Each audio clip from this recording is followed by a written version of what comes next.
안녕하십니까. 지금부터 제1회 저자에게 직접 듣는다. 서울대학교 출판문화원 저술 강연을 시작하도록 하겠습니다. 저는 사회를 맡은 국어국문학과 강사 최어진입니다. 네, 그러면 먼저 중앙도서관 관장님 모시고 인사 말씀 들어보도록 하겠습니다.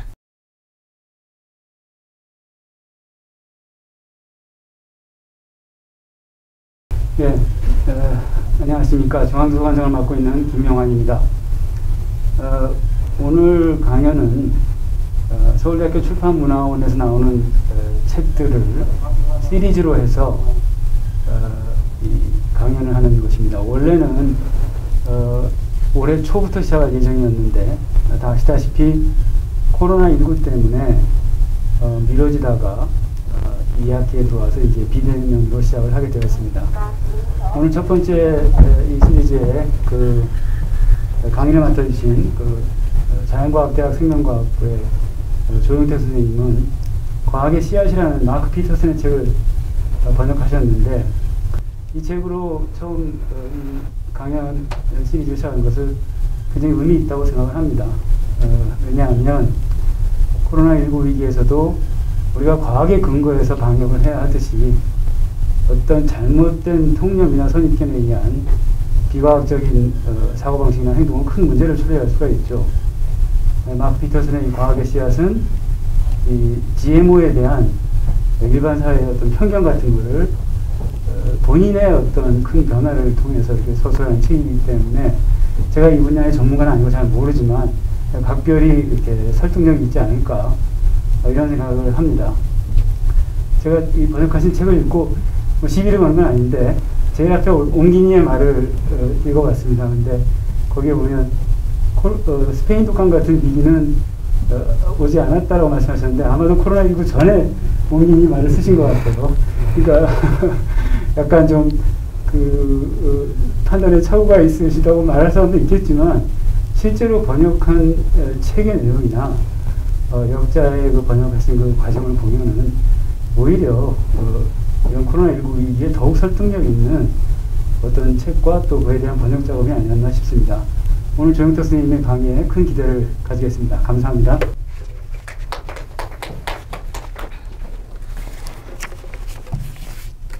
네, 관장님 말씀 감사합니다. 그러면 오늘 강연해 주실 저자 선생님을 제가 간략하게 소개해 드리도록 하겠습니다. 네. 오늘 강연을 해주실 선생님은 최근 과학의 씨앗이라는 책을 번역하여 소개하시면서 GMO라는 이슈를 다시 환기시키신 서울대학교 자연과학대학 생명과학부의 조형택 교수님이십니다. 조형택 교수님은 식물생리학 전공으로 이학 박사 학위를 받으셨습니다. 현재는 식물 호르몬의 작용과 세포 분화에 대해 연구하고 있으며 일반 대중들을 대상으로 다윈과 식물 호르몬 등 식물의 생명 현상과 역사에 관한 강연을 해오고 계십니다. 네, 그러면 선생님 모시고 강연 들어보도록 하겠습니다. 안녕하십니까. 무엇보다도 이렇게 어려운 시기에 좋은 그리고 뜻깊은 강연의 시리즈의 또 첫 번째로 저를 초대해 주셔서 무엇보다 감사드리고요. 또 여러분들도 이렇게 GMO에 관심을 갖고 이 강연을 들어주셔서 대단히 감사합니다. 제가 마스크를 벗도록 할까요? 예.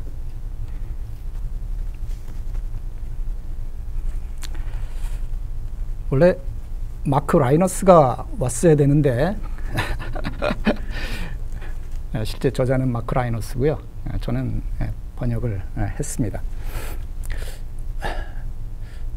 많이 하는 질문 중에 왜 이 책을 번역했냐고 물어보시는 분들이 많이 있어요. 사실 이과 쪽의 교수님들이 논문 쓰시느라고 워낙 바쁘시기 때문에 책을 쓰는 일은 그렇게 흔한 일은 아니고 또 번역을 하는 일은 더더욱 흔한 일은 아닙니다. 교과서를 번역을 하는 일은 있지만, 근데 제가 이 책에 대한 북 리뷰를 사이언스 저널에서 읽다가 도저히 이거는 우리 국민들한테도 좀 알려야 되겠다는 생각이 드는 거예요. 사실을 알려야 되겠다는 굉장히 어떻게 보면 직관적인 그런 판단에 의해서 번역을 결심하게 됐고요. 좀 한 2년여에 걸쳐서 책이 나왔지만 아주 상당히 좀 보람을 느끼고 또 오늘 이렇게 강연을 통해서 소개를 하게 돼서 굉장히 영광으로 생각을 합니다. 그럼 강연을 시작하도록 하겠습니다.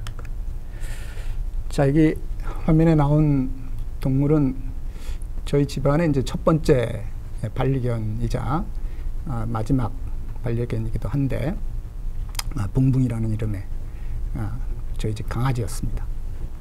저는 이 개를 키우면서 집안에서 어렸을 때야 뭐 마당에서 키워봤지만 집안에서 처음 키운 개였는데 개도 참 도덕적인 동물이라는 그런 느낌을 갖게 됐어요. 제가 피곤해서 거실 바닥에 누워 있으면은 저를 타넘어가는 법은 없어요. 반드시 그 우회해서 항상 돌아갔고, 애들은 그렇지 않죠.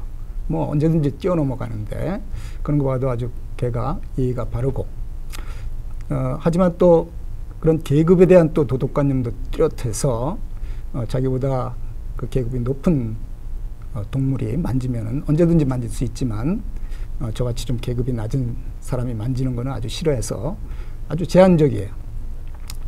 뭐 그렇게 까칠하지만 또 퇴근해서 돌아오면은 아주 반갑게, 어떤 동물보다도 집안에서 제일 반갑게 맞이해주는 동물이 바로 우리 반려견이었는데, 이 개라는 동물이죠. 여러분 잘 아는.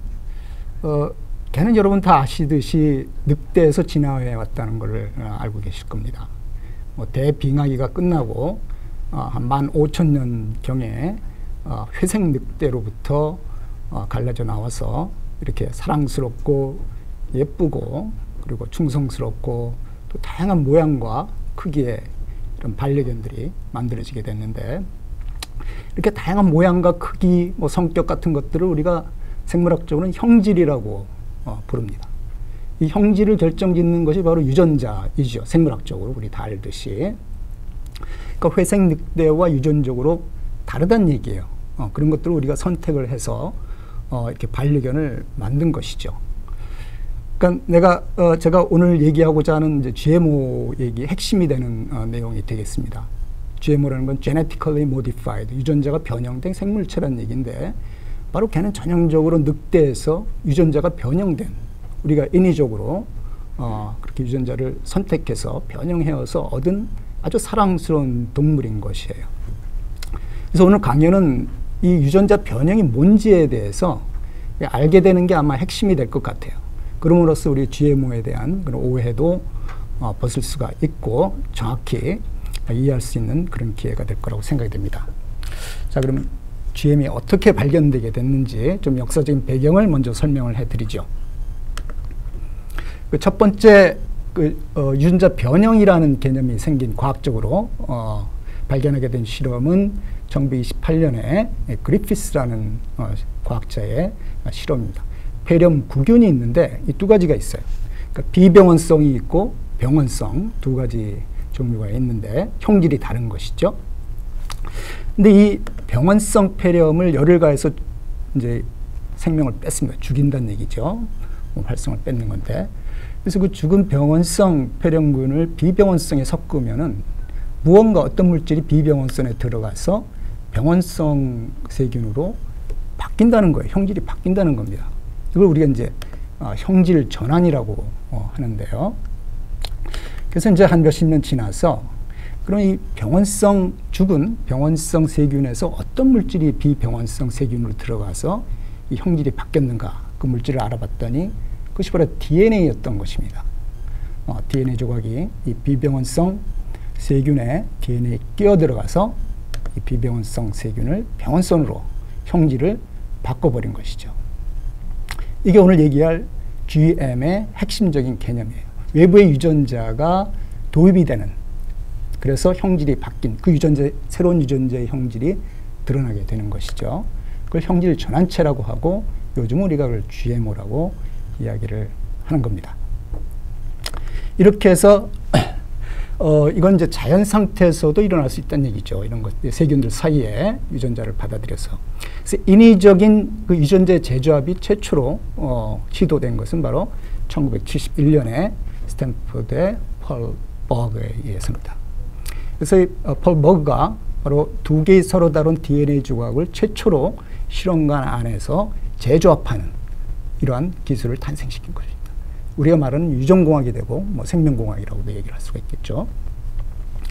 그래서 이제 최초의 인위적인 재조합 DNA가 이렇게 탄생이 되고 곧바로 이 재조합 DNA를 생명체에 집어넣으면 그게 이제 형질전환체가 되는 겁니다.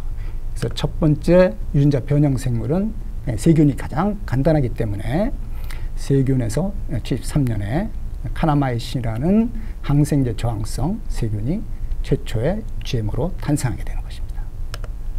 그리고 불과 1년 뒤에 동물에서 바이러스 DNA를 외부의 DNA를 넣는 첫 번째 생쥐 형질전환 동물이 만들어지게 되고요. 약 한 10년쯤 뒤에 있다가 첫 번째 형질전환 식물이 만들어지게 되는 것입니다.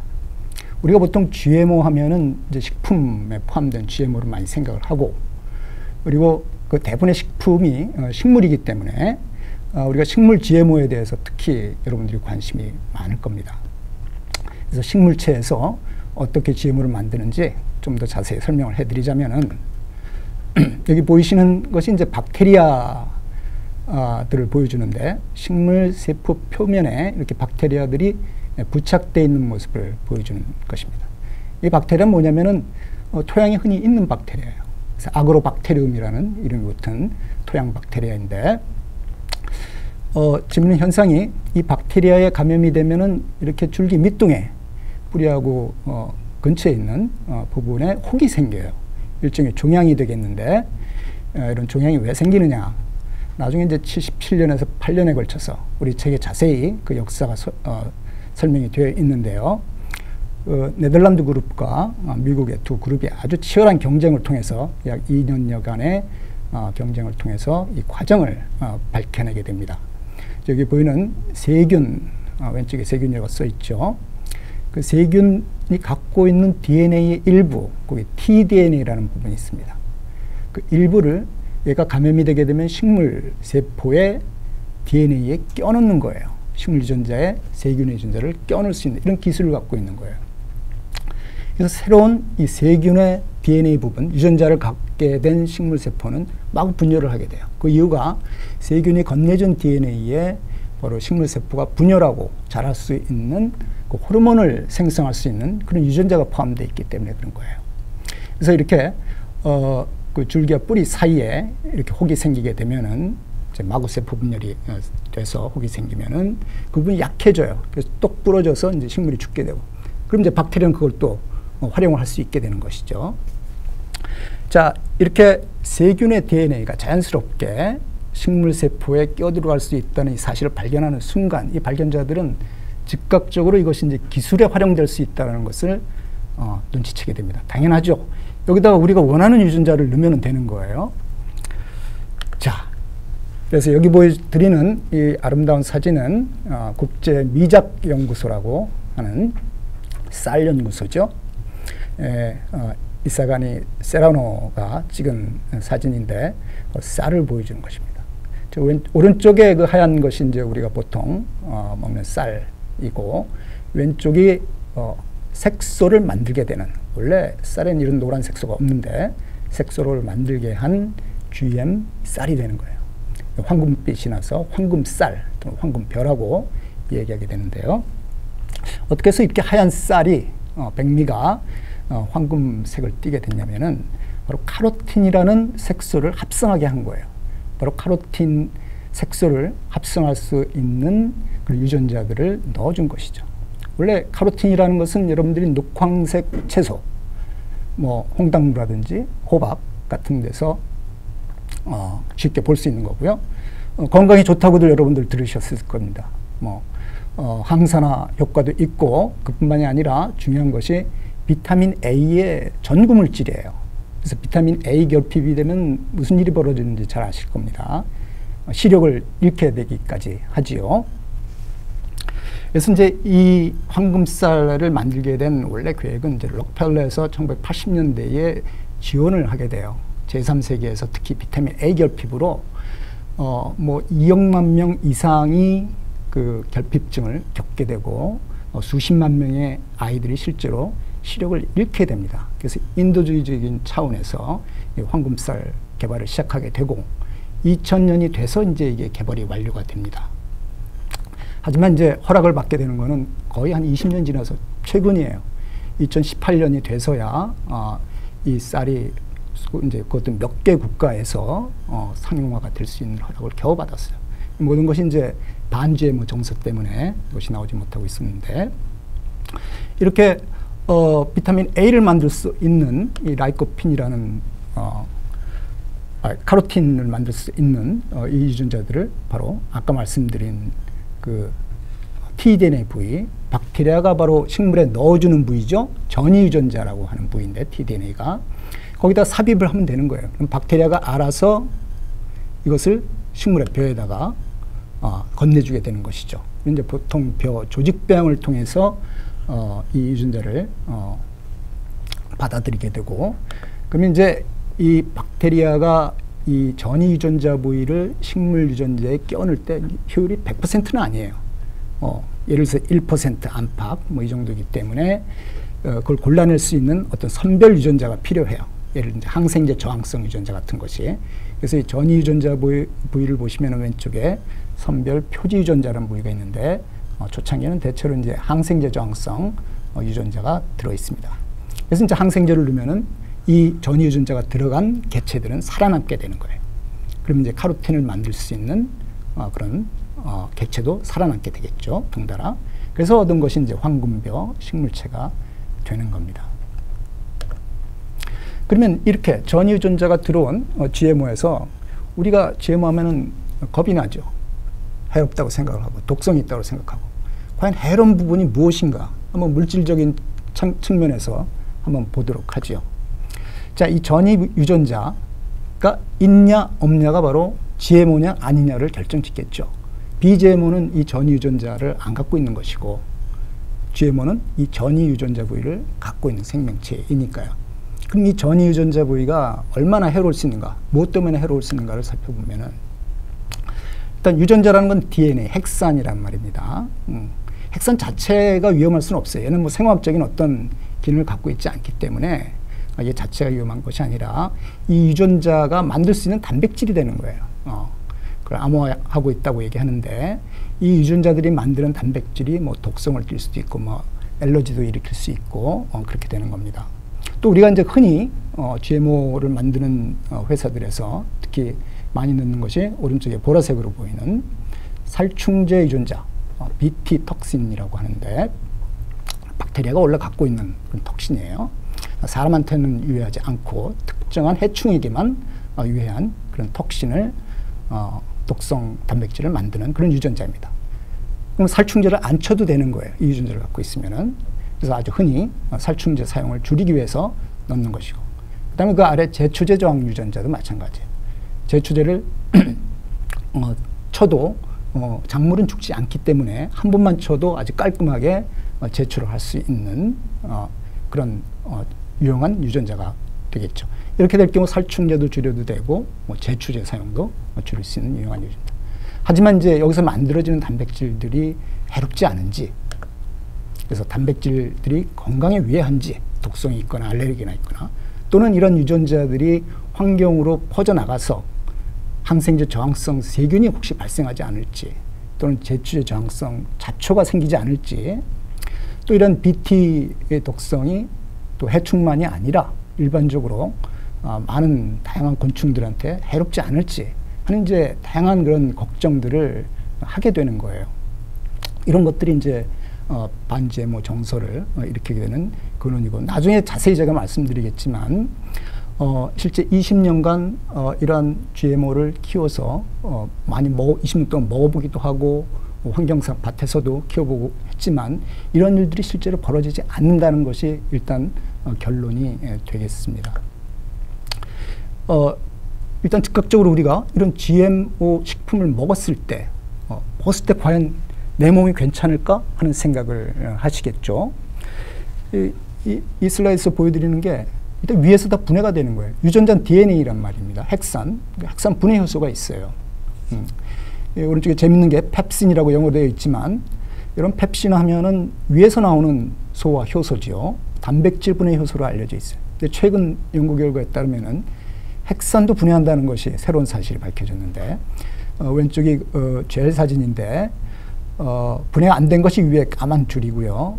오른쪽에 이제 여러 줄이 분해가 돼서 그 분자가 작아진 것을 보여주는 거예요. 제가 포인터를 쓸 수가 없어서 좀 안타까운데, 예, 제 말로 아마 말을 잘 따라오시면 될 겁니다. 그래서 위에서 이미 그 유해한, 우리가 유해하다고 생각할지도 모르는 그런 핵산은 다 분해가 돼요. 단백질도 물론 분해가 되고, 그래서 소화 과정에서 일단 GMO 식품을 먹게 되면은 그런 요소들은 다 대부분 다 사라진다는 거예요. 하지만 이제 소화가 안 되는 그런 단백질들도 있어요. 물론 유전자도 어느 정도 소수지만 살아남을 수 있고, 그런 것들이 이제 어떤 유해한 그런 영향을 끼치지 않을까 하는 굉장히 가능성이 낮더라도 그런 염려들을 할 수가 있죠. 그래서 이게 우리나라에서 적용하고 있는 GMO를 상품화하기 위해서 꼭 거쳐야 되는 그런 평가 항목들이에요. 핵심 평가 항목들입니다. 이거는 뭐 우리나라가 만들었다기보다는 유럽이나 미국에서 선진국들에서 만들어 놓은 것들을 우리도 그대로, 거의 그대로 갖다 적용을 하죠. 그래서 인체 유해성, 환경 유해성, 크게 두 가지에 대해서 다 조사를 하게 돼 있어요. 통과를 해야지만 여러분들이 먹을 수가 있는 것입니다. 그래서 독성, 알레르기, 그리고 영양분이 혹시 BGMO하고 많이 차이가 나지 않는가 하는 것들을 조사하게 돼 있어요.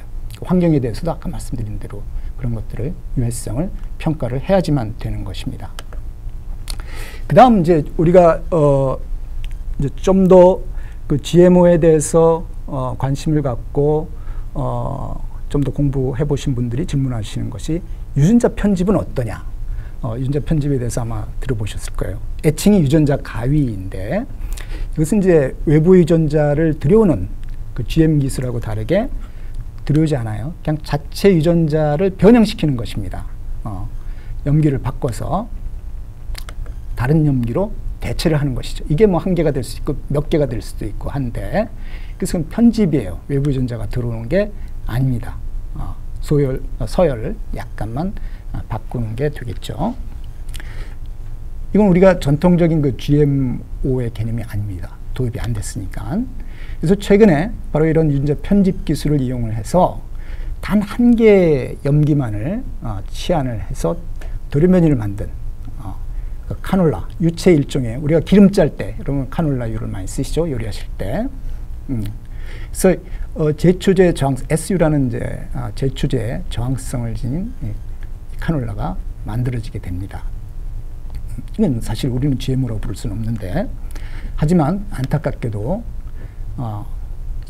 2018년에 유럽 사법재판소 판결에 따르면은 유전자 편집 작물도 GMO에 포함시켜야 된다는 얘기를, 판결을 내게 돼요. 읽어보시면은 과학자들의 주장은 제가 말씀드린 그대로입니다. 외부 유전자 도입이 없습니다. 그래서 GMO라고 하면 안 된다는 것이고, 그리고 우리가 전통적으로 육종 방법에서는 교배 말고도 인위적으로 돌연변이를 일으켜요. 그래서 유전자를 바꿔서 새로운 품종들을 개발을 합니다. 그건 GMO에 포함이 안 돼요. 상당히 오랫동안 써왔고, 유전자 변형이 일어나도 상당히 심하게 일어나게 됩니다. 좀 이따 설명드리겠지만 몇천 개의 유전자가 뒤바뀌는 그러한 급격한 변화를 일으켜도 그거는 유기농이고 넌 GMO에 속하는 것이에요.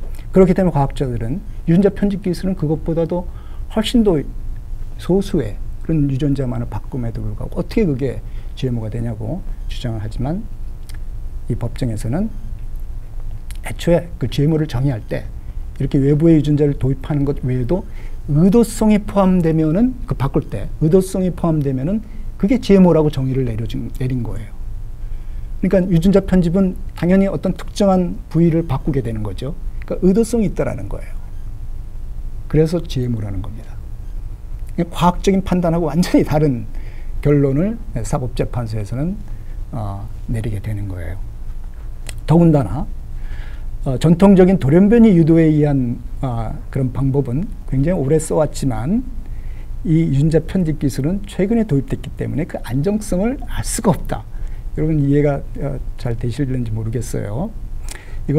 이 판결을 좀 더 쉽게 설명을 하자면은, 의사의 수술에 비유를 하자면은 이 판결은 의사가 수술을 할 때, 외과 수술을 할 때 메스를 쓰면 안 된다는 거예요. 전기톱 같은 아주 커다란 톱을 써야 되고, 더 중요한 판결은 의도성을 갖고 수술 부위를 째면 안 된다는 거예요.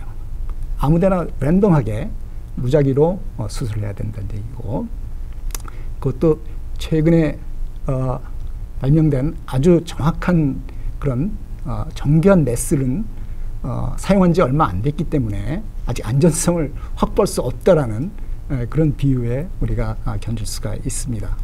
과학자로서는 상당히 이해하기 힘든 그런 판결이 되겠어요. 그래서 이제 환경단체들은, 그린피스 같은 환경단체들은 이것을 굉장히 그 반GMO 운동을 하는데 근거가 되는 것이죠. 법적 근거가 되는 것이고, 제가 밑줄을 그었지만 재밌게도 이런 멘트를 합니다. 그 intended change, 의도된 change, 이게 이제 바로 사법재판소가 지적한 것이죠. 추가로 unintended genetic change, 그러니까 의도하지 않은 유전 변화가 있는 게 문제라는 거예요. 사법재판소에서는 바로 의도하지 않은 변화라야 된다고 얘기를 했는데, 지금 이 환경단체에서는 바로 그렇게 의도하지 않은 변화가 추가적으로 발생한다는 것입니다. 유전자 편집에 의해서. 이건 사실이에요. 딱 그 염기만 우리가 현재 기술로서는 바꾸지 못하고 그 외에 오프 타겟이라고 그래서 원하지 않은 그런 부분에서도 돌연변이가 일어날 수가 있어요. 아마 앞으로 개발되는 기술로 없앨 수, 우리가 수정할 수 있는 방법이라고 생각하지만 아직까지는 그렇습니다. 거기서 더 나아가 이러한 의도하지 않은 그런 변화들이 아주 해로운 그런 영향을 끼칠 수 있다라는 그런 멘트가 이어지고 있어요. 전혀 과학적으로 증명되지 않은 것이죠. 이런 DNA의 돌연변이는 자연적으로 항상 일어나고 있어요. 햇볕에 의해서도 그렇고, 그리고 대사 과정에서 나오는 활성산소 같은 것에 의해서도 항상 자연적인 그런 돌연변이가 발생하고 있습니다. 예를 들어서 하루에 한 세포에서 1만 곳이 넘는 곳에 이러한 변화들이 일어나고 있다는 계산이 있습니다. 그리고 한 번 세포 분열할 때마다 10군데에서 DNA 절단이 일어나는 사고가 나고요. 하지만 대부분 이제 세포들은 이러한 사고들을 다시 수습을 합니다. 그래서 교정을 할 수 있는 그런 기능이 있어요. 하지만 이제 몇 가지는 남아서 그 해로운 돌연변이로 이제 남게 되지요. 그리고 아까 말씀드렸듯이 우리가 방사선이나 화학물질을 써서 인위적으로 돌연변이를 일으켜서 새로운 형질, 즉 새로운 품종들을 만드는 일들이 육종에서 아주 흔하게 진행이 되고 있습니다. 그래서 제가 올해 처음으로 그 귤 중에서 레드향이라는 귤을 먹어봤는데 진짜 맛있더군요. 여러분들한테도 권하고 싶은데, 그래서 레드향이 어떻게 만들어졌는지 궁금해서 좀 찾아봤어요. 봤더니 한라봉하고 밀감 중에서 서지향하고 교배해서 만든 게 레드향이더라고요. 한라봉은 보면은 또 폰칸이라는 귤 종류와 청견하고 교배를 한 것이고, 또 청견은 궁천이라는 밀감하고 오렌지하고 교배를 한 거예요. 오렌지와 귤은 상당히 다른 걸 알고 계실 거예요. 더욱 놀라운 것은 이 오렌지가 바로 귤하고 포멜로라는 그 파란 그 자몽같이 생긴 거 있죠. 자몽처럼 생겼는데 아주 녹색을 띤 커다란 귤류인데, 이 둘은 아예 종이 달라요. 위에 속명과 종명을 제가 써놨는데, 종이 다르다는 얘기는 그만큼 유전적으로 굉장히 이질적이라는 얘기입니다. 이 둘이 섞였을 때 얼마나 유전자가 바뀌겠어요. 그러니까 이렇게 교배에 의한 이런 새로운 품종을 만들어내는 방법들은 엄청난 유전적 변화를 겪게 돼요. 그게 우리가 인류가 농사를 짓는 역사 내내 해온 일입니다. 이렇게 해서 여러분들이 이렇게 맛있는 과일들도 얻고 뭐 수확량이 많은 그런 곡물들도 얻고 그렇게 되는 거예요. 그렇게 해온 것입니다. 이런 것들도 정확히 바로 GMO의 개념에 포함시킬 수가 있습니다. 이 표는 좀 복잡해 보이지만 매년 우리나라에서 국내에서 새로 등록하는 새로운 품종들의 숫자를 보여드리는 거예요. 그래서 2019년을 보시면 맨 아래 오른쪽에 500품종이 넘는 종들이 거의 해마다 새로 등록이 됩니다. 이렇게 많은 품종들이 형성되고 있어요. 이런 교배나 유전자 돌연변이를 통해서 이렇게 쏟아져 나오는 이건 일본의 예이지만 일본의 경우는 연간 9,000건이 넘어요. 그러니까 일본은 에도 시대 때부터 상당히 그 원예가 발달한 나라예요. 아마 세계 최고일 겁니다. 이렇게 새로운 품종들을 만들어낸 나라로서는. 이렇게 많은 새로운 품종들이 쏟아져 나옴에도 불구하고 유전자가 교환된, 우리는 이런 품종들의, 이런 식물들의 또는 이런 생물들이 자연에 어떤 영향을 미칠지, 건강에 어떤 영향을 미칠지 전혀 시험을 하지 않아요. 그래서 이것을 요약한 그림이 되겠는데, 이 보라색 점선을 기준으로 왼쪽에 두 가지가 BGMO, BGMO에 속하는 전통 교배나 돌연변이 유도 방법이고, 오른쪽 세 가지가 GMO에 속하는 유전자 편집, 형질 전환 같은 방법을 구분을 한 것인데요. 다시 요약한 걸 말씀드리자면은, 이 교배를 통했을 경우, 영어로 써 있지만 굉장히 많은 유전자들이 변화한다는 걸 거기 빨간 점선 안에 있습니다. 심지어는 이제 서로 종이 다를 경우에는 전체 유전체가 뒤바뀌는 그런 급격한 유전적 변화를 겪게 됩니다. 그 돌연변이 유도의 경우는 많으면 수천 개의 유전자들이 변하게 되고요. 반면에 GMO를 만들 때 쓰는 기술들은 한 개나 몇 개의 유전자만을 변화시키는 것이에요. 자, 그런데 이 굉장히 많은 수의 유전자를 변화시키는 이런 교배나 돌연변이 유도 방법에 의해서 생긴 생명체들은 안전성 시험 대상이 아니에요. 반면에 소수의 이런 유전자들의 변화를 시키는 오른쪽에 GM 방법에 생긴 생명체들은 안전성, 아주 엄격한, 아까 말씀드렸듯이, 그리고 아주 긴 기간이 소요되는 그런 안전성 시험의 대상이 됩니다. 자, 미국 학술원이라는 곳이 있는데, 할리몬이라고도 하고요. 그래서 과학, 공학, 그리고 의학 분야에 미국뿐만 아니라 세계적으로 그 분야의 최고의 권위가 있는 그런 전문가들이, 학자들이 모여서 여러 가지 과학 현안들에 대해서 자문도 하고 보고서도 내는 그런 학술 단체입니다.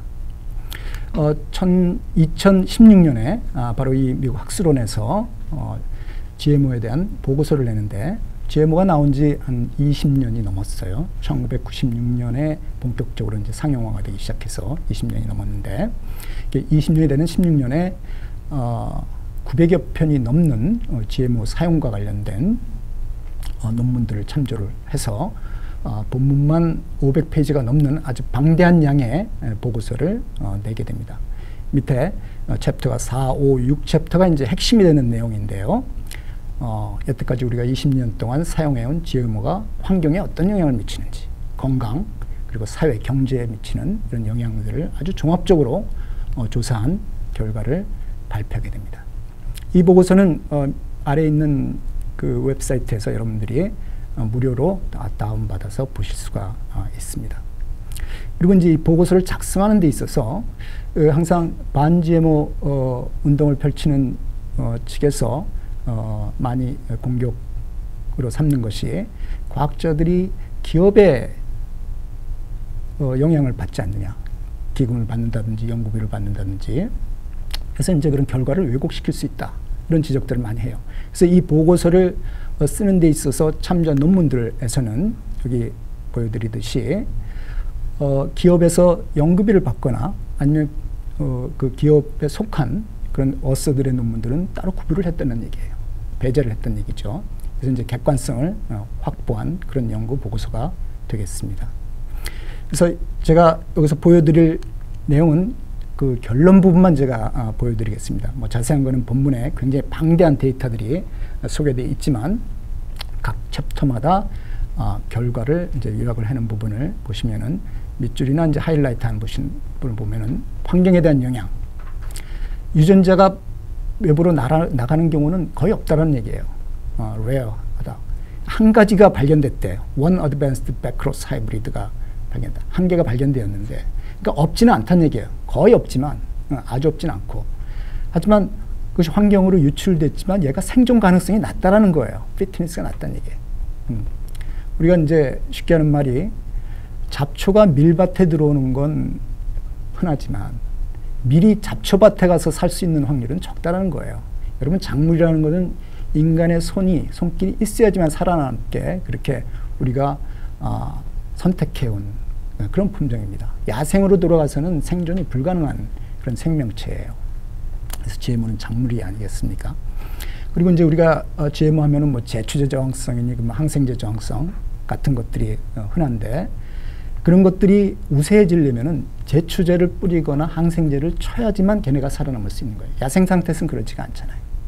그러니까 사실 야생 상태에서는 이들이 퍼질 수 있는 가능성은 거의 없다라는 얘기입니다. 자, 그래서 결론이 no evidence, cause and effect.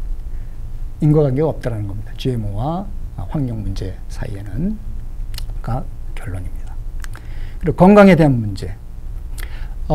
많이 지적하는 것이 혹시 영양분이 다르지 않는가? GMO와 BGMO 사이에 GMO를 만들면서 영양 상태가 달라져서 건강에 나쁘지 않은가?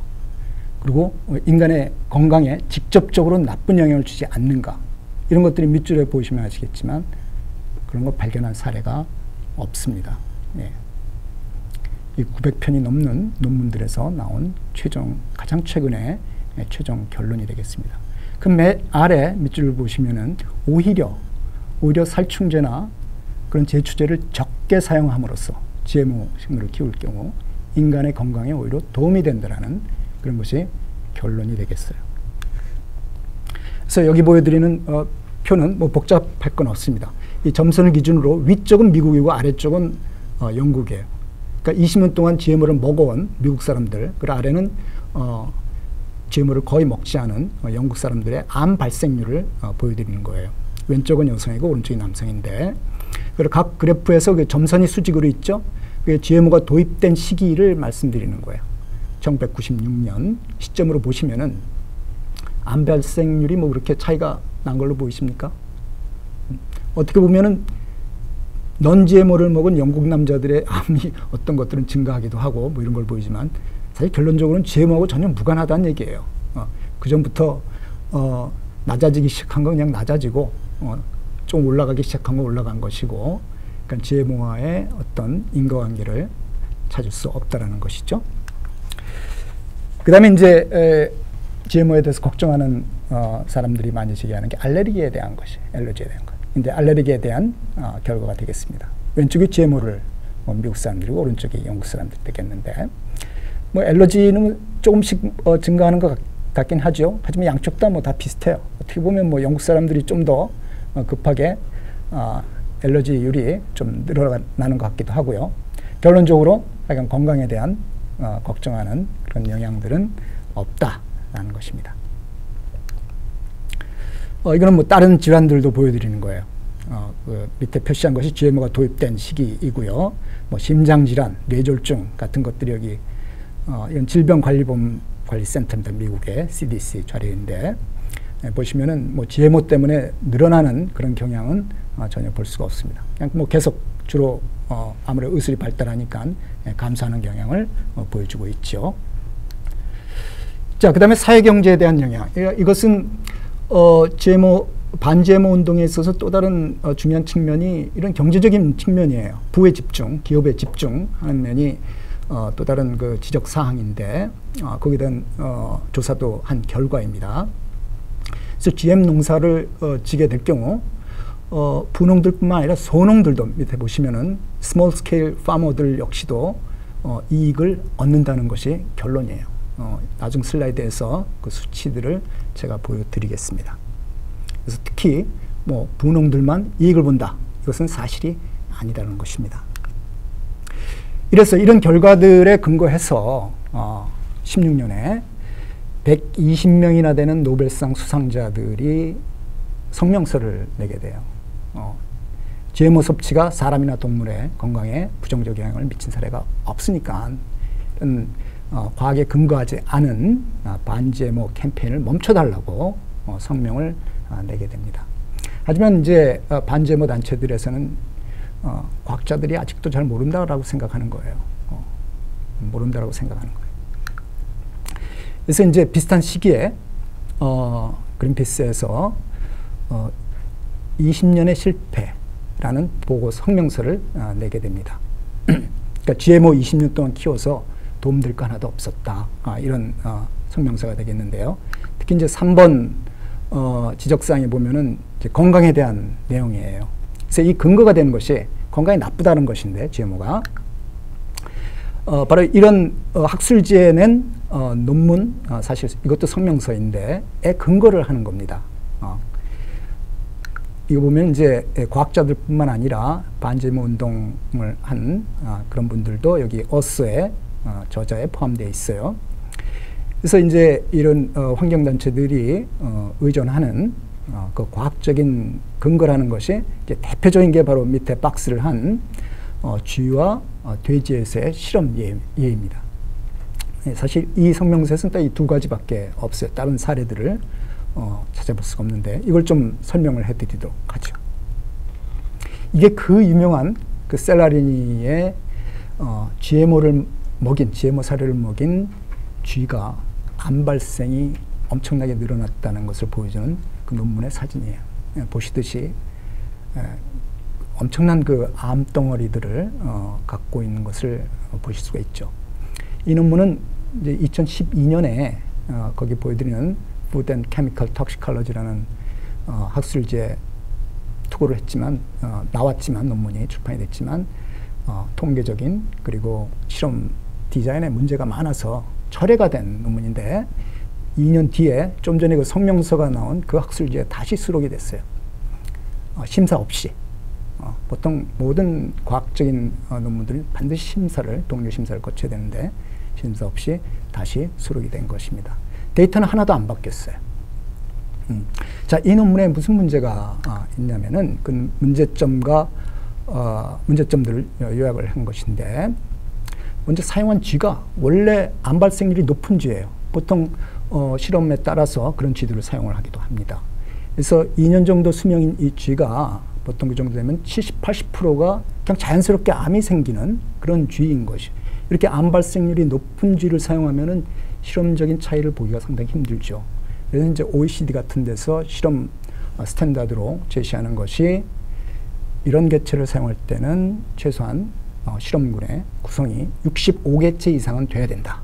그래야지 통계적인 그런 의미성 있는 결과를 얻을 수 있다는데, 셀라리니 같은 경우는 10개체를 사용을 했어요. 상당히 소수를 썼다는 얘기죠. 그리고 이제 통계적으로 이 결과가 유의미한지를 살펴본 결과 유의미하지 않다라는 거예요. 우리 어떤 디테스팅이라는 것을 하는데 유의미하지 않다는 것입니다. 그런데 데이터 구성도 보면은 좀 전에 사진 보여드렸듯이 이 사진에서 대조군 사진이 없어요. 그러니까 GMO 먹인 쥐 사진만 있고 non-GMO, 비GMO 먹인 사진이 없어요. 항상 대조군은 반드시 보여줘야 됩니다. 그 신뢰성을 위해서. 그래서 최종적으로 결론을 내린 것에 따르면은 실험 통계 등의 오류를 지적하고 아래 있는 뭐 유럽 식품안전국 등등 뭐 여러 나라들에서 이 결론을 인정할 수 없다라는 그런 결정을 내리게 됩니다. 그리고 이제 두 번째 이제 돼지의 사례인데, 로이터에 나온, 로이터 연합 아시죠? 거기서 나온 기사 제목이 되겠어요. GMO를 먹인 돼지가 위험 발생률이 높아졌다라는 것이 핵심이 돼요. 그래서 이 기사는 아래 나오는 카르멘이라는 그리고 그 동료들인데 GMO 반대 운동을 하는 사람들이 한 실험의 논문이에요.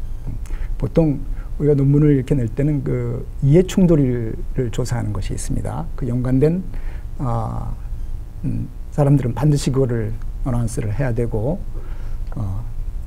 하는 규정이 있어요. 그래서 반GMO 운동하는 카르멘들이 이 실험을 했는데 그 아래 나온 박스는 그 초록의 일부를 보여드리는 거예요. 뭐 논문 쓰시니까 아시겠지만 초록은 이제 대표적인 그런 결과들을 거기에 넣게 돼 있습니다. 그래서 결과를 보면은 그 하이라이트한 그 부분밖에 없어요. GM 사료를 먹인 그 돼지가 심한 위험이 이온 발생률이 높아졌다라는 거예요. 이 내용이 되는 핵심 데이터가 바로 이 표가 되겠습니다. 뭐 복잡해 보이지만 간단합니다. 그러니까 왼쪽에 보면은 여러 가지 그 장기들의 문제점들을 써놓은 곳이에요. 병증들을 뭐 콩팥부터 시작해서 맨 아래 난소까지. 그리고 중앙에 이제 넌 GMO를 먹인 개체군들과 이제 오른쪽에 GM 개체군들 봤을 때 그 발생하는 정도가 뭔지를 봤어요. 근데 이 앱스트릭트에서 로이터에 인용된 부분은 딱 한 가지만, 한 항목만 인용이 된 것입니다. 그래서 severe inflammation, stomach. 그러니까 심한 위염 부분.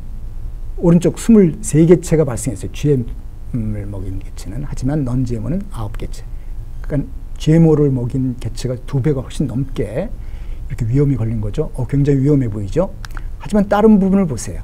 이 파란색 부분은, 녹색 부분은 넌 GMO를 먹인 돼지가 더 안 좋은 그런 상황들을 표시한 것이에요. 빨간 부분은 이제 GMO를 먹인 돼지들이 더 나쁜 그런 건강 상태를 보여주는 것이고. 이렇게 문제가 데이터를 선택적으로 선별을 한다는 것이에요. 이렇게 한 항목만 선별을 해서 발표를 한다는 것이죠. 이 돼지는 보면 전반적으로 모든 장기에 문제가 있어요. 이 모든 부분에 다 상당히 문제점이 있잖아요. 그러니까 아까 그 쥐의 경우와 마찬가지로 건강에 상당히 문제 있는 이런 실험 재료를 쓰게 될 경우는 데이터의 신뢰성을 우리가 상실하게 되는 거예요. 실험에 상당히 문제가 있다는 것을 보여주는 것이죠. 그리고 또 한 가지 우리가 GMO에 대한 오해를 불러일으킨 굉장히 중요한 사건 중에 하나가 굉장히 이 책에 많이 소개가 되는데 워낙에 센세이셔널했기 때문에 이 한 가지는 꼭 소개를 해드리고 싶은데요. 이건 영국의 데일리 메일에서 2008년에 낸 기사예요. 인도에서 GMO 경작 때문에 수천 명의 농부들이 자살을 하게 됐다라는 아주 센세이션하고 가슴 아픈 그런 기사가 되겠는데요. 이 기사의 이 사건에 근거해서 또 다큐멘터리까지 나오게 됩니다. 2011년 고난의 씨앗이라는 다큐멘터리가 제작이 돼서 이건 뭐 국제 정의상까지 받게 되는 아주 유명한 다큐멘터리가 돼요. 저도 예전에 TV에서 본 것 같은데, 그러니까 그 반GMO 정서를 일으키는데 아주 동원된 핵심적인 그런 보고가 돼요. 자, 여기서 나오는 얘기가 뭐냐면은 인도 농부들이 살충제 저항성 BT 모카, 이게 BT라는 게 이제 살충제 저항성인데 모카를 재배하면서 자살이 급증했다라는 거예요. 그리고 살충제를 구매하느라고 빚더미에 앉게 되었다. 그리고 영리한 종자 마케팅에 속아서 15년 동안 종자를 거듭해서 구입을 했다. 자살하면서까지. 근데 의문점이 뭐냐면은 BT 모카 재배에는 사실 살충제가 적게 사용되는 것입니다. 살충제 사용할 필요가 없는 그런 영역인데, 자, 그게 이제 의아한 의문점이 되겠고, 그리고 인도 농부들이 이게 문제를 겪으면서 어떻게 15년 동안 계속해서 그 나쁜 씨앗을 계속 샀는가 하는 그 의문점이에요. 그래서 사실을 조사를 해봤는데 독일에 있는 카타게와 퀘임이라는 두 학자들이 인도 모카 재배지 500곳이 넘는 아주 방대한 지역에 방문을 해서 조사를 해서 아까 그 미국 학술원의 학술지인 PNAS에 발표를 한 12년에 발표한 논문이에요. 이 결과에 따르면은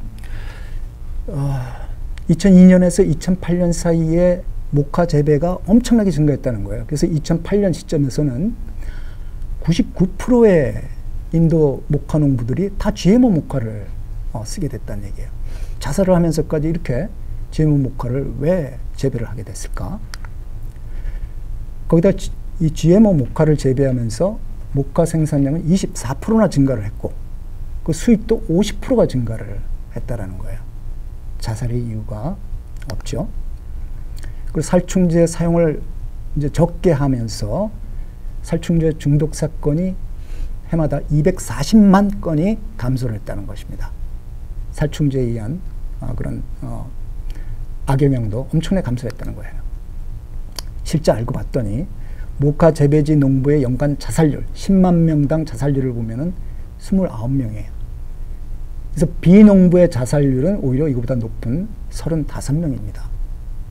그러니까 실제로 자살률은 오히려 농부들이, 모카 농부들이 더 적은 거예요.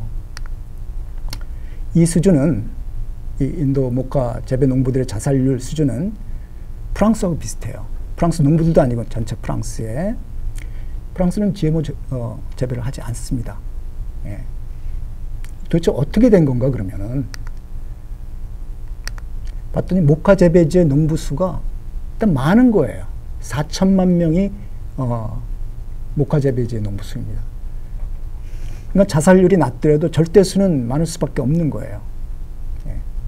그러니까 단순한 이런 절대수를 갖고 이제 그런 뉴스가 나오게 되는 것이고 괴담이 퍼져나가는, 한동안 이 자살을 갖고 인도 농부의 자살을 갖고 엄청난 그 반제모 정서가 형성이 되었었습니다.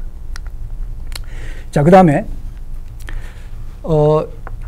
이 많은 환경단체들이 지구 온난화, 기후 변화에 대해서 엄청난 그런 홍보 노력들을 하고 있죠. 저도 상당히 존경스러운 경의를 표하고 싶습니다. 저 자신도 지구 온난화에 대한 그런 걱정을 많이 하고 있고 우리가 손수 또 경험을 하고 있죠. 이상 기후에 대해서. 그래서 이제 그린피스가 특히 이 기후 변화에 대한 그런 운동들을 많이 하고 있는데 이런 환경 단체들이 그 기후 변화에 대한 운동을 하는 그 근거는 바로 과학적인 사실들이에요. 이 웹사이트에 나와 있지만 몇 줄을 보세요. 과학자들이 바로 주장한다는 것이에요. 그리고 기후 변화가 미스터리라고 말한다는 것은 옳지 않다라고 얘기해요. 맨 밑줄에 있지만 과학이 바로 그 원인과 결과, 인과관계를 바로 뒷받침해 준다라고 이야기를 합니다. 바로 이렇게 그린피스라든지 환경단체들이 이렇게 얘기할 수 있는 근거가 되는 과학자들의 이야기가 바로 아까 말씀드린 미국 학술원 같은 학술단체에서 나온 바로 이러한 보고서들이에요. 이 보고서도 보시면 이것도 여러분들이 무료로 다운받아서 보실 수가 있는 내용들인데 밑줄 나와 있지만 사람들의 그런 활동에 의해서 바로 이러한 기후변화가 초래됐다는 것을 과학자들이 결론을 내렸다는 증거예요. 똑같은 학술단체에서 나온 아까 보여드린 결과입니다. GMO에 대한 결과가 되겠어요. GMO가 해롭다는 어떤 코스 앤 이펙트, 똑같은 프레이즈예요. 똑같은 말입니다. 또 없다. 자, 근데 왜 선별적으로 우리가 받아들여야 될까요? 과학적인 사실에 대해서. 그리고 잠깐 말씀드리자면은 과학자들이 항상 GMO에 대해서 옹호를 해왔을까요? 사실 GMO의 위험성을 최초로 제기한 단체는 환경단체가 아니에요. 과학자 스스로였습니다. 아까 말씀드렸던 최초의 그 유전자 재조합을 성공시킨 폴 버그를 비롯해서 DNA 구조를 최초로 밝힌 제임스 왓슨, 그러니까 유전공학의 창시자들이 처음에 이 재조합 기술이 성공하자 덜컹 겁이 난 거예요. 이게 잘못 사용되면 어떡하나. 자, 우리가 걷잡을 수 없는 바이러스라든지 그런 세균들이 퍼져나가면 어쩌나. 아까 스페인 독감 얘기를 관장님께서 말씀하셨는데 약간 오해를 하신 것 같아요. 저는 그걸 인위적으로 만들었을 때 이제 경우를 말씀드렸는데 이제 자연스러운 그런 경우를 말씀하셨지만 어쨌든 과학자들은 그 가능성들을 본 거예요. 그러니까 가능성만 갖고 처음에는 유전공학은 하면 안 되겠다라고 한 거예요. 스스로 규제를 만들기 시작합니다. 지금 우리가 갖고 있는 GMO에 대한 규제는 바로 이때 시작을 한 거예요. 과학자들이 스스로 만든 규제입니다. 사실 과학의 역사에서 이런 경우는 거의 없다고 보시면 돼요. 과학자들이 스스로 자기 자신을 옥죄는 이런 사건은 사실 없었다고 보시면 됩니다. 그래서 과학자들이 무조건 옹호를 한다, 이게 아니에요. 그래서 폴 버그는 사실 이 당시에 바로 미국 학술원의 그 위원회 위원장이었어요. 이 GMO에 대한. 그래서 스스로 이런 규제들을 만들었었어요. 하지만 시간이 지나면서 지켜보니까 그렇지 않다라는 게 이제 사실로 밝혀지게 된 것이죠. 그래서 과학이라는 것은 우리가 증거주의예요. 경험주의인 것이고, 그래서 새로운 증거가 나오면은 거기에 수긍할 수밖에 없는 것입니다.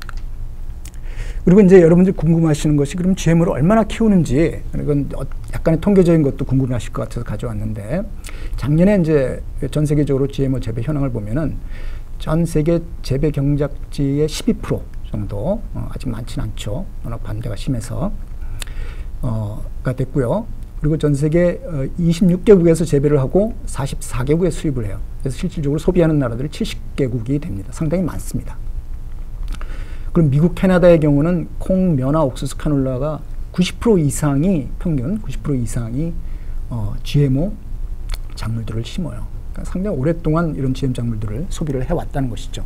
우리나라 마찬가지예요. 이 작물들은 우리가 거의 생산을 하지 않습니다. 그래서 대부분 다 수입을 하고 수입을 하는 것은 당연히 GM 작물일 수밖에 없어요. 그리고 우리 자신들도 소비를 해왔다라는 것입니다. 그리고 14년에 이렇게 GMO 재배를 통해서 얻게 된 수익이 과연 있느냐에 대한 조사를 한 논문이 발표가 됐는데요. 그래서 비GMO 대비 생산성은 22%가 증가를 했다는 거예요. 그 농약 사용은 37%가 감소를 했고, 이건 엄청난 사실 환경 친화적인 그런 결과입니다. 그 농부 수익이 뭔지 아니겠어요? 68%가 증가를 했다. 비GMO에 비해서. 그것도 주로 개발도상국이라는 겁니다. 그러니까 부자 나라들만 GMO 혜택을 보는 게 아니라는 겁니다. 그리고 이제 제초제를 적게 써도 되니까 이제 밭을 갈 일도 적어지는데, 그래서 이제 탄소 배출 절감이 2015년 당해년도만 2,600만 톤, 이건 자동차로 치면은 1,200만 대 분량의 탄소가 절감이 된다는 거예요. 당연히 생산성이 높으니까 토지도 2,250만 헥타르의 토지가 전략이 되는데, 계산해 보면 남북한을 합한 그런 한반도 면적의 토지가 해마다 우리가 전략을 하게 된다는 얘기입니다.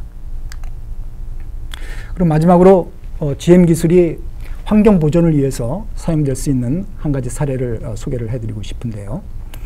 이 오래된 사진은 에 나오는 나무가 굉장히 거대하죠. 30m가 넘게 자라고 아주 곧게 자라는 나무인데 미국 밤나무입니다. 그래서 우리 동양에서 자라는 밤나무하고는 다르게 아주 곧게 자라서 목재로도 많이 사용이 되고, 미국 아팔란치아 지역에 저 미국 북쪽에서 동부 쪽에, 북쪽에서 남쪽에 이르기까지 광범위한 지역에 엄청난 그런 숲을 형성했던 한때 그런 나무인데요. 그래서 워싱턴 포스트에 나왔던 그 기사에 따르면은 이 시절에는 다람쥐가 저 미국 북쪽에서 남쪽 조지아까지 밤나무 그늘을 통해서만 여행을 할 수 있다라는 아주 시적인 그런 이야기를 했어요. 그 정도로 엄청났고, 또 가을이 되면은 이 밤 알토리 떨어져서 두께가 10cm가 될 정도로 바닥에 가득히 이 먹을 수 있는 밤이 떨어져서 뭐 다람쥐부터 곰까지 이르기까지 아주 포식을 했다라는 그런 얘기가 있습니다.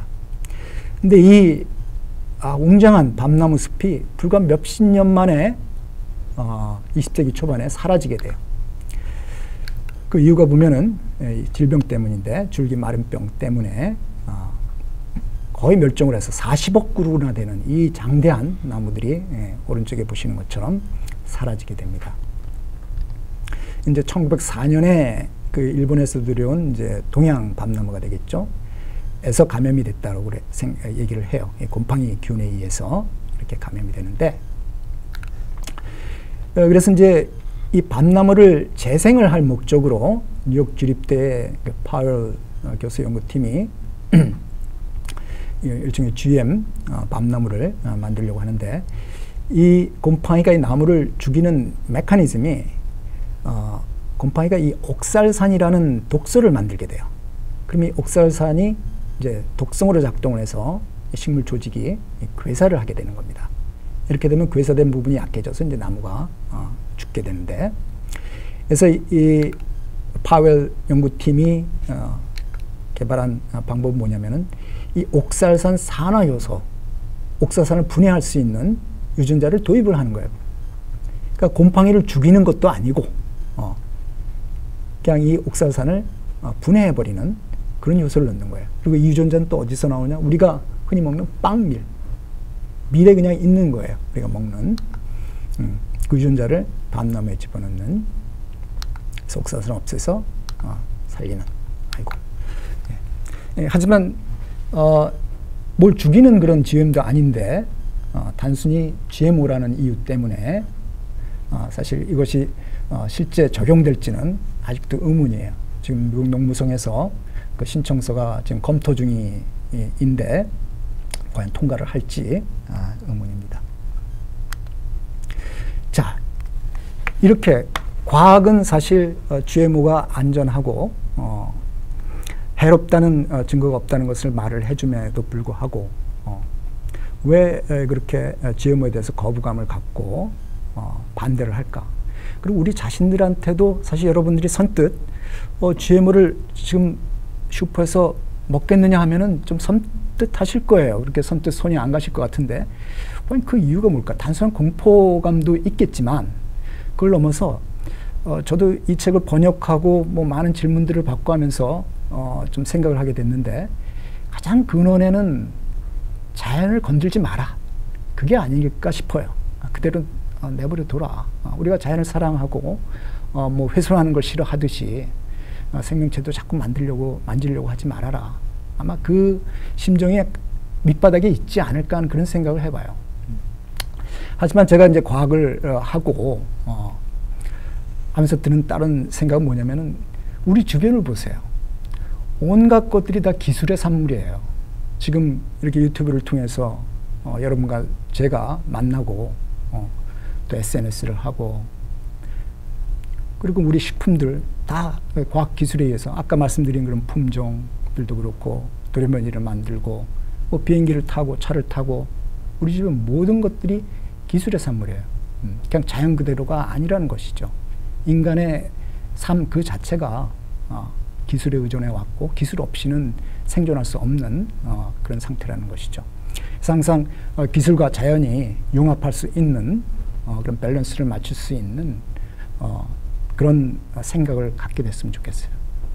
무조건 인위성이 가해졌다고 유용한 기술을 아까 보여드렸지만 자연을 위해서 유용하게 사용될 수 있는, 그리고 일반인들이 쉽게 싸게 식품들을 구할 수 있는 그런 기술들을 그냥 사장시킨다는 것은 참 효율적이지 못한 그런 생각이라고 봅니다. 자, 이렇게 강연을 마치고요. 제가 감사를 드려야 될 분이 있는데, 먼저 이 책을 선뜻 출판해 주시겠다고 결정을 내려주신 서울대학교 출판문화원 선생님들께 진짜 감사드리고요.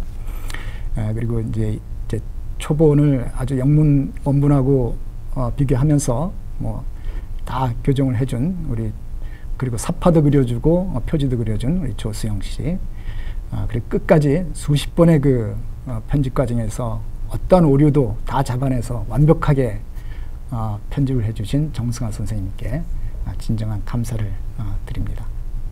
예, 그럼 전 여기서 강연을 마치고요. 혹시 뭐 질문이 있으면은 좀 받도록 하겠습니다. 네, 감사합니다.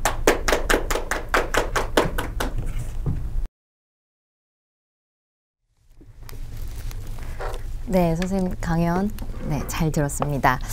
저희가 선생님께 드릴 질문을 이제 사전에 좀 신청을 받았고요. 오늘 실시간 채팅을 통해서도 좀 받았습니다. 제가 소화된 대로 좀 정리를 해서 몇 가지 질문을 드려보도록 하겠습니다. 예, 본격적인 질문 드리기 전에 아까 선생님 처음 강연 시작하실 때 이 책을 이제 사이언스 저널의 북 리뷰에서 보고 네, 뭔가 감발을 받으셨다고 하셨는데요. 특히 어떤 내용에 이제 그런 인상 깊은 점이 있으셨는지 번역하기로 결정하시려면 좀 그래도 어떤 결정적인 게 있었을 것 같은데 그런 점 좀 듣고 싶습니다. 예, 사실 그 얘기는 이 라이너스가 왜 이 책을 쓰고 싶었는지하고도 아마 일맥상통한 질문이라고 생각이 되는데요. 이 책의 그 내용을 보시면은 라이너스가 반GMO 운동뿐만 아니라 기후변화에 대한 그런 운동도 굉장히 열심히 했고 그걸로 저술을 했고 그 책으로 영국 학술원의 상까지 받게 됩니다.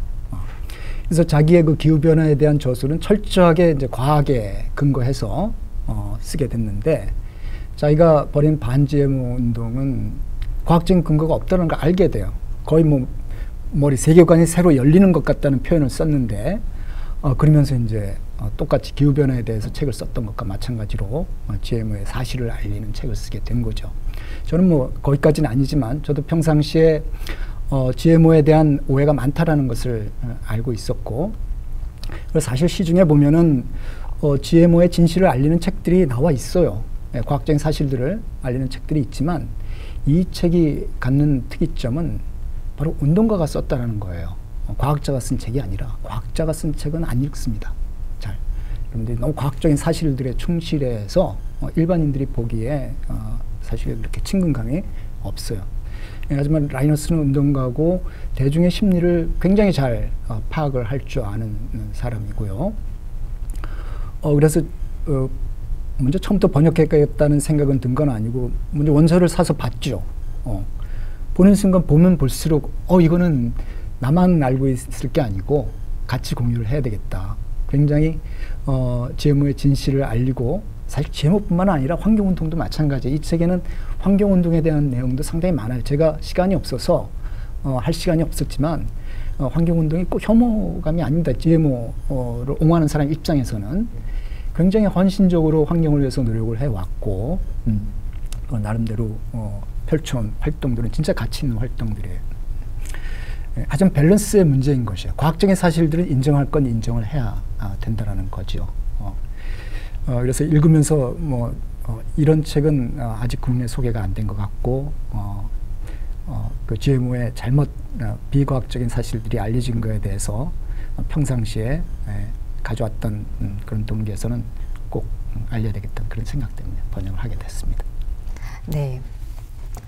그렇게 이제 번역 작업에 이제 들어가셨을 텐데요. 혹시 선생님께서 막상 이 책을 읽고 나니까 좀 생각이 바뀌신 부분이 있었다거나 혹은 뭐 번역하시면서 고충이나 어려움이 있으셨는지, 그러니까 이 책이 다루고 있는 내용이 사실은 이제 뭐 유럽이나 아프리카 혹은 뭐 미국의 내용이 주를 이루고 있기 때문에 뭐 이제 번역을 하시거나 하실 때 어려움이 있으셨을 것 같거든요. 혹시 네. 예, 뭐 가장 현실적인 어려움은 제가 네이티브 스피커가 아니라서 영어를 정확히 번역하는데 상당히 애를 먹어서 도움을 받았어요. 그래서 아까 조수영 씨가 이제 좀 네이티브 하기 때문에 몇 가지 오류들은 나도 창피할 정도로 지적을 당해서 그런 것들이 제일 문제였고요. 그냥 사실 저는 번역자이기 때문에 뭐 번역하는 것 작업 자체는 그런 현실적인 것 외에는 뭐 특별한 건 없었어요.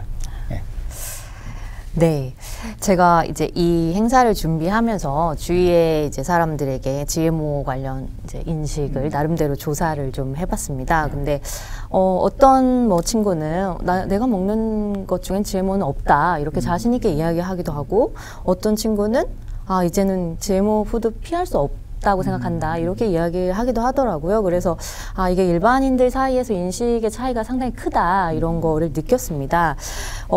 아까도 말씀드렸다시피 유럽과 아프리카 내용이 주를 이루고 있는 이 책에서 한국 독자들이 특히 유념했으면 하시는 부분이 있으신지, 아니면 아주 구체적으로는 도대체 우리가 GMO를 얼마나 먹고 있으며 뭐 한국에서는 이것에 대한 어떤 정책들이 있는지 그런 것들을 조금 간략하게 설명해 주실 수 있으시지요? 예, 사실 정책 분야는 제 전공 분야는 아니기 때문에 아주 구체적인 사항을 말씀드리긴 좀 곤란한데요. 일단 뭐 한국의 GMO에 대한 그런 인식은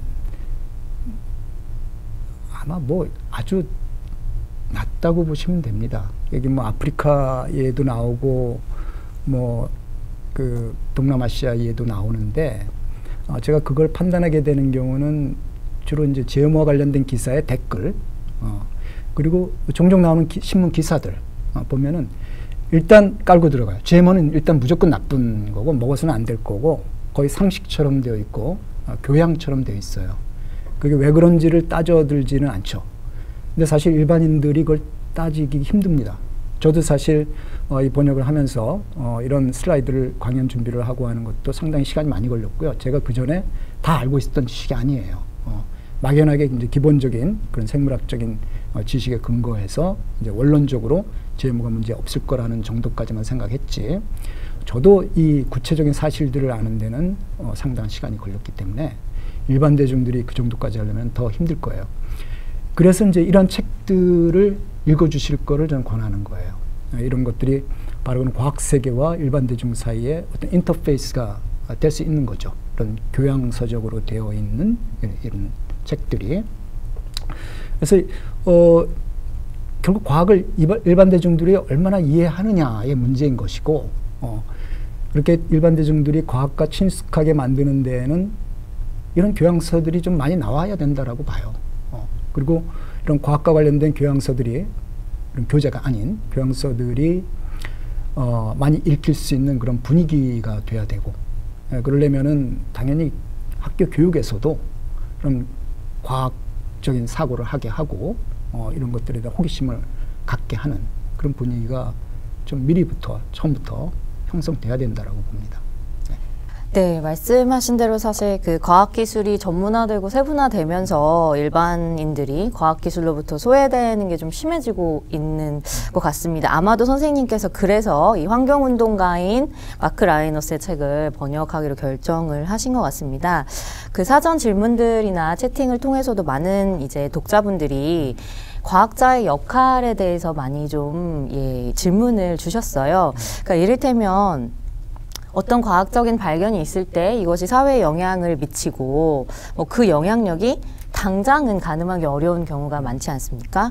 그리고 또 그게 긍정적일지 부정적일지 현재로서는 단언하기 어려운 경우도 많다고 생각을 합니다. 일단 GMO와 관련해서는 이제 현 상태에서 유해성이 밝혀진 바가 없다는 것이 이 책의 주 내용이고 선생님께서도 그렇게 말씀을 하셨는데요.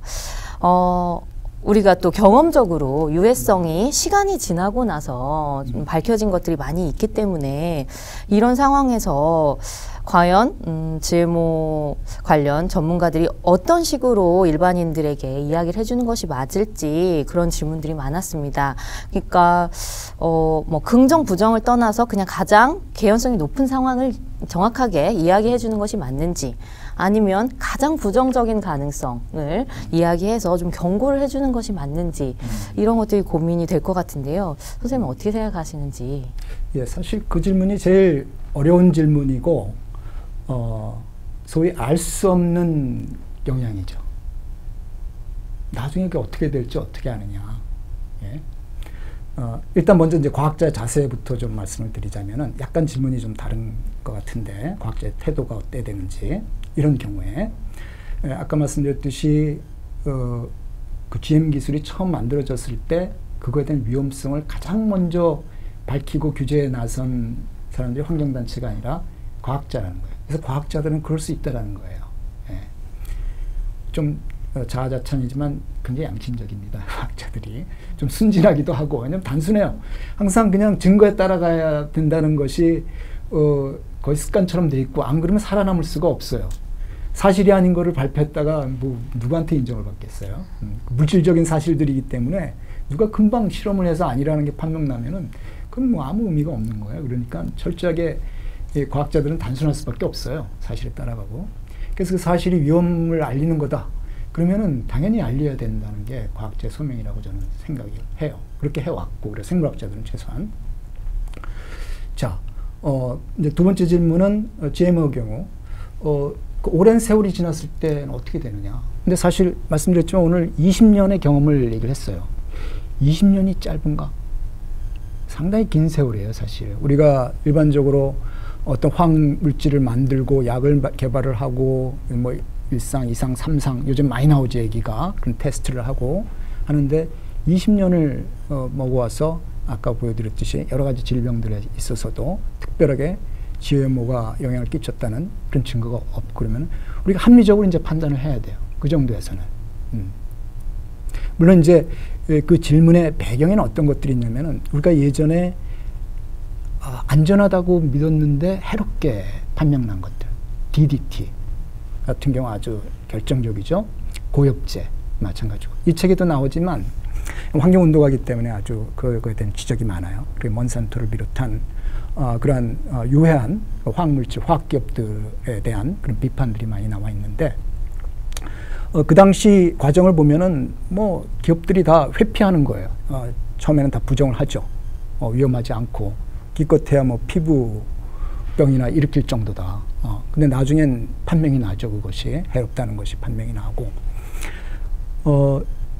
근데 그건 사실 어쩔 수가 없는 거예요. 우리가 GMO는 20년 동안의 그런 실험 결과를 갖고 지금 판명을 했어요. 그게 과학이 지금 할 수 있는 최선의 결과인 거예요. 우리가 뭘 덮거나 감추려고 하는 것도 없고 그러면 어떻게 되겠습니까? 일단 그거를 따라가는 거죠.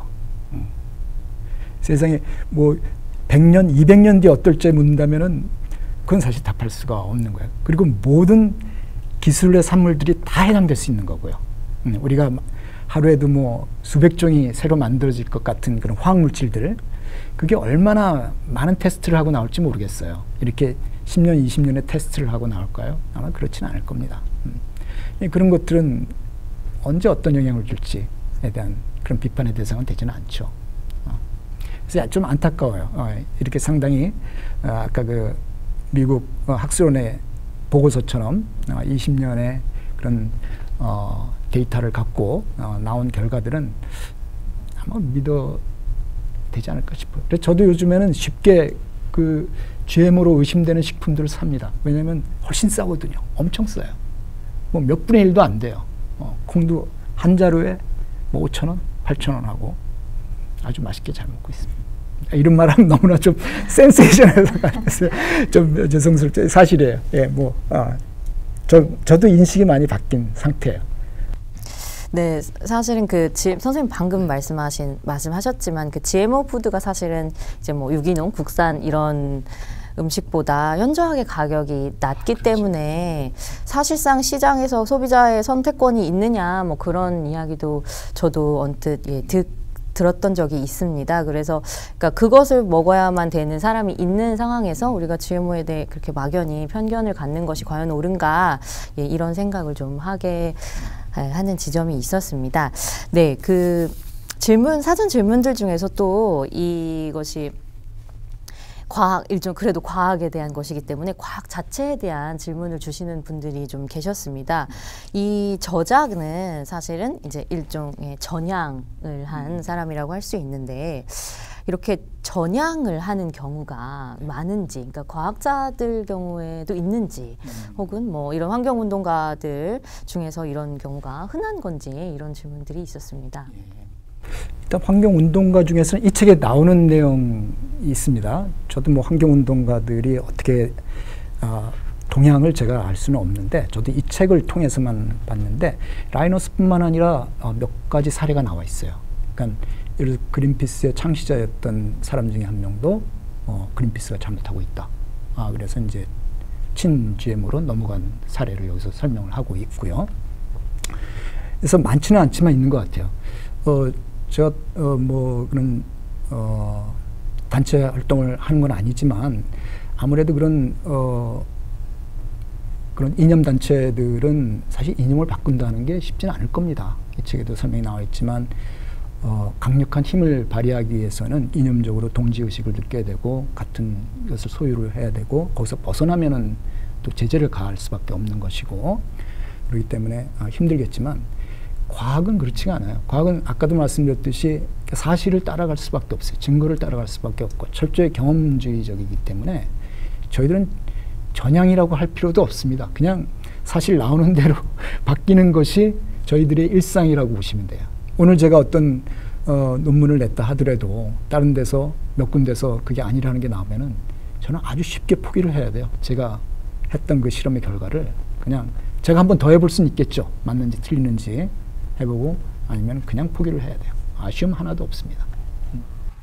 네, 선생님께서 말씀을 해주셨는데 사실 그 과학도들이 질문을 많이 해주셨어요. 네, 그래서 그러니까 과학자, 그러니까 선생님께서 특정 이론을 지지하게 될 때, 혹은 철회하게 될 때 그 과정이 되게 궁금하다 이런 이야기들이 있었는데 간단하게 말씀해 주셨는데 그 과학자 질문 같지가 않아요. 제가 생각하기에는 인문계열의 질문일 것 같은데 인문계 쪽에서는 아마 그런 이론에 따라서 학파가 갈리고 막 그렇잖아요. 그렇죠?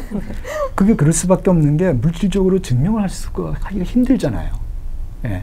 그러니까 누가 더 합리적으로 주장하느냐에 따라서 이게 영원히 평행선을 그을 수도 있다고요. 하지만 저희들은 물질 세계를 대상으로 하는 학문이기 때문에 금방 드러나요. 예. 이 실험으로 금방 드러날 수밖에 없어요. 그걸 내가 뭐 아무리 주장해도 여기서 아닌 증거들을 들이대면은 전혀 의미가 없는 거예요. 제 주장은. 그 증거가 그걸 뒷받침 안 하는데 뭐 어떻게 살아남겠습니까? 예. 네. 굉장히 쉽죠, 답이야. 네. 네. 질문이 상당히 커서 답변을 어떻게 하실지 궁금해요. 너무 쉬운 질문이었어요, 그거는. 네, 선생님 그러면 마지막으로 혹시 이제 GMO에 대해서 좀 더 알아보고 싶은 독자들에게 추천해 주시고 싶은 책이 있으신지, 혹은 뭐 유용한 뭐 강연 같은 게 있는지, 요새는 뭐 유튜브 같은 것도 많으니까 네, 한번 여쭤보고 싶습니다. 그거는 제일 어려운 질문인데 제가 아는 건 이 책밖에 없습니다. 네. 그러면 예. 그 정규 과정에서 이 GMO 관련해서는 뭐 내용이 없나요? 혹시 전공에서? 전공에 이제 생물학 책을 들여다보면요. 제가 이제 일반 생물학, 교양 생물학이죠. 전공 생물학이기도 한데 보면 챕터가 있어요. 생명공학에 대한 챕터가 있어요. 왜냐면은 워낙 생명공학이 생물학을 갖고 할 수 있는 중요한 기술이기 때문에 그 챕터가 하나가 있고 거의 뭐 다양한 것들이 소개가 돼요. 물론 이제 이런 논란에 대해서도 언급이 됩니다. GMO에 대한 그 일반 대중들이 갖고 있는 그런 염려에 대해서 소개도 있어요. 보면 과학자들이 굉장히 조심스러워요. 예. 그 조그만 위험성이라도 있을 것 같다라고 생각하면은 그걸 어쩔 줄을 몰라 해요. 그게 진짜 위험할지도 모른다. 그래서 제가 보기에도 답답할 정도로 교과서는 이건 그 환경단체가 쓴 교과서가 아닌가 싶을 정도로 GMO에 대해서 너무나 조심스럽게 이렇게 기술을 하더라고요. 네, 선생님 감사합니다. 혹시 그러면 이제 마지막으로 오늘 독자 여러분께 드릴 말씀이 있으신지. 네. 사실 시중에는 굉장히 재밌게 나온 과학 교양 도서들이 많이 있습니다. 저도 틈틈이 사서 보고 사실 생물 관련된 것뿐만 아니라 저는 뭐 물리학에 대한 제한 교양 도서도 읽고, 예전에는 국내에서 생산되는 경우가 상당히 드물었어요. 아마 그만큼 과학이 성숙되지 않았기 때문에 사실 성숙 과정이 필요해요. 상당히 깊이 알아야지 그걸 자기가 새겨갖고 발효를 시켜서 남들이 이해할 수 있게 쓰게 되는데, 그게 아니면은 거의 뭐 남들이 봐도 이해하지 못하는 구름 둥둥 뜨는 그런 기술밖에 안 돼요. 근데 요즘에는 우리나라 과학도 많이 성숙이 돼서 좋은 그런 교양 도서들도 많이 나오고 있어요. 물론 번역서들 중에서도 아주 잘 번역이 된 것들도 있고, 그래서 자연과학의 이런 생물학은 우리 자신이 생물이기 때문에 우리 자신을 안다는 측면에서 생물학이 뭔지를 보시는 건 진짜 필요해요. 우리가 심지어는 감정, 인문학의 가장 중요한 것이 감성 아닐까요? 네. 사회과학, 사회성이잖아요. 어떻게 상호작용을 하고. 생물학에서부터 출발하는 거예요. 감정은 이제 우리 신경과 관련된 거니까 신경과학과 관련된 그런 뭐 뇌과학과 관련된 그런 교양 서적들. 사회과학은 뭐 진화학, 생태학과 관련된 그런 서적들. 보시면은 굉장히 많은 영감을 얻으실 수 있을 거라고 생각이 됩니다. 인문학, 사회학 하시는 분들도. 그리고 물리학, 다 물질 세계잖아요. 예, 물질의 근원이 뭔지에 대한 세상의 물리적인 법칙은 무엇인지 그런 거를 밝혀줄 수 있는 교양서들이 너무 많아요. 예. 아주 감동적인 책들도 상당히 많고요. 책방에 가 보시면은 굉장히 많이 찾을 수가 있습니다. 꼭 그런 교양서적들을 읽는 것이 습관화되고 이렇게 돼서 도서관에도 물론 많이들 있더라고요. 좀 뭐 동네 도서관들도 많고 해서 필요하시면은 책 사시기가 부담스럽죠.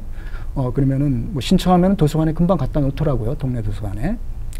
그렇게 해서 꼭 보시면서 과학에 대한 이해를 높여주셨으면은 사실 과학은 개방된 지식책이잖아요. 누구나 자기가 증거를 갖고 오면은 이길 수 있는 거예요. 예. 그러니까 자기의 말의 권위가 먹히는 데가 아니에요. 예. 권위가 완전히 없는 데가 일단 과학입니다. 예. 기본적으로요. 물론 권위 있는 과학자들도 있지만 예. 기본적으로 성격이 그렇다는 거예요. 예. 그래서 개방성을 띠기 때문에 사실 과학적인 사고를 갖고 있으면은 사실 사회도 굉장히 순하게 잘 돌아갈 것 같아요. 별로 싸우지 않고 수긍을 하고 올바른 합리적이고 그런 증거들을 가져오면은 납득을 하고 다툼이 훨씬 적고 민주적인 사회가 되지 않을까 그런 생각을 해봅니다. 감히. 네, 선생님 오늘 강연 감사합니다. 그리고 청취해주신 독자 여러분들도 감사합니다. 이것으로 그러면 행사를 마치도록 하겠습니다. 네, 감사합니다. 감사합니다.